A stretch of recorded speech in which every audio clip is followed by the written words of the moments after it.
So Disney has officially revealed a brand new Star Wars TV show titled Star Wars Resistance. So in this video, I'm going to be going over all the information that we have on it, as well as my thoughts on it. So to get right into it, the series premieres this fall, and Dave Filoni will once again be at the helm, just like the Clone Wars and Rebels. The series will focus on a young Resistance pilot named Kazuda Zyno, I don't know how to pronounce the last name, who will be recruited on a top secret mission to spy on the growing threat that is the First Order. The show will feature fan favorites such as BB-8, Poe Dameron, and Captain Phasma, and Oscar Isaacs and Gwendolyn Christie will be reprising their respective roles. The show will also feature an anime-inspired animation style, so it will not be using the same 3D animation that we saw in the Clone Wars and Rebels. Lastly, the show will take place shortly before The Force Awakens. My guess is that it'll take place in the 4 years between the novel Bloodline and The Force Awakens.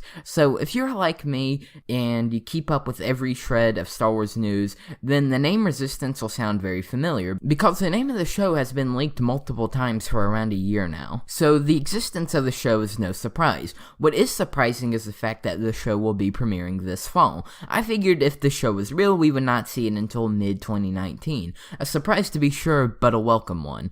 Other than the release date, the most interesting piece of news that we have is the fact that the animation will be anime-inspired. Now, at first I did not like the idea of this, however, the more I think about it, the more happy I am with this decision. There are many reasons for that. The first being it will be anime-inspired, but not anime, which is good for me because I personally do not like the anime style. And shows like Avatar: The Last Airbender, which Dave Filoni worked on extensively, proves that both Western and Eastern techniques can blend very well together. Another reason I'm happy about this decision is that it'll set the new show apart from the Clone Wars and Rebels. I think that the 2D animation will be a breath of fresh air and will prevent Resistance from looking like a cheap version of the Clone Wars like Rebels did. Not to mention the fact it'll be much cheaper than the expensive 3D animation, so we should not have to worry about unnecessary budget cuts and a potentially longer lifespan for the show. Also, normally when a new Star Wars project is revealed and it's not set during the Clone Wars, I tend to get really annoyed because it really feels like they've been ignoring that era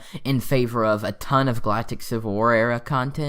But this time around, I'm happy about it because the sequel trilogy era really lacks the depth of the other two, which is understandable considering the fact that they've not even had half the time to flesh it out compared to the other two. So the fact that Dave Filoni and his team get the chance to flesh out the new era is amazing, considering they did a fantastic job with the other two eras. I have full faith in him, and he is currently the most trustworthy and one of the most talented people working at LucasArts. So I think that'll do it for this video. I am very excited for the show, and I'm very confident in Dave Filoni's ability to bring us more great stories and characters. So don't forget to like, comment, subscribe, and I would like to thank you all so much for watching, and I will see you all next time.